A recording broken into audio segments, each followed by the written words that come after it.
Robert Pattinson just admitted that he was high during his Twilight audition and also said that he was almost fired from the project after clashing with filmmakers. Oh my gosh, let's get into this. Let's be real, despite starring in several impressive projects outside of the Twilight movie saga, Robert Pattinson will always be Edward Cullen to us. And recently, Rob graced the cover of GQ's March 2022 issue, serving some major Y2K vibes, which we are honestly so here for.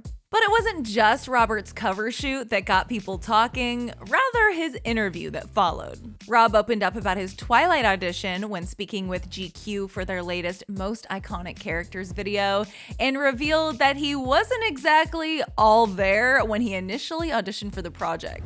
He told the outlet, "I'd started to develop this absolute terror of auditions. I'd be so enthusiastic about something, and then the day of the audition, my entire confidence would collapse," and then went on to explain that the same thing had happened to him the morning of his Twilight audition. Hilariously enough, Robert was living on his agent's couch at the time, who told him to settle his nerves by taking a Valium pill. I'd never taken a Valium before. I just remember just feeling so glorious in the back of the taxi with the window open and just being like, wow. Okay, this is hilarious, and TBH, it kind of makes sense for him. Rob then went on to add that taking a Valium might have made his audition a little foggy, but explained that perhaps it might have given him an advantage when trying out for the mysterious Edward Cullen. So I think I had this sort of quite spacey, detached kind of thing in the audition, which must have kind of worked for the character.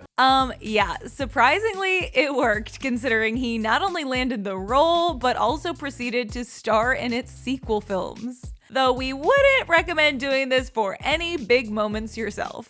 But believe it or not, Robert revealed that there was a point in the shooting process where he was almost fired from Twilight. You're kidding, right? Yep, Rob got real about some of the issues that he had with filmmakers behind the scenes, spilling to GQ, "I was 21 and wanted to make it as arty as possible. We had this strange tension. The studio was kind of scared to make things a little bit too emo, and I thought that was the only way to play it. I spent so much time infuriated." He then went on to add, "It's definitely something about being 21. I can't believe the way I was acting half the time when I look back on it." And he added, "They were like, okay, so whatever you're doing right now, after lunch, just do the opposite or you'll be fired by the end of the day." Say what now? Obviously, Robert didn't get fired, but can you imagine a stand-in for him? Seriously, no one else could play Edward quite like he did. Now, Robert did admit to lying in interviews all the time during the same GQ interview, saying he'll occasionally just make something up during interviews in order to say anything at all. Well, he does not sound like the easiest person to work with, but he keeps getting booked. Next up, fans can look forward to seeing him in the highly anticipated action flick, The Batman, which debuts in theaters next month. Now go ahead and click right over here for another Clevver News video. Then let me know all your thoughts about Rob's interesting Twilight audition in the comments down below. I'm your girl, Carly Henderson. You should come say hi on social media at @CarlyHenderson_, and I'll see you next time.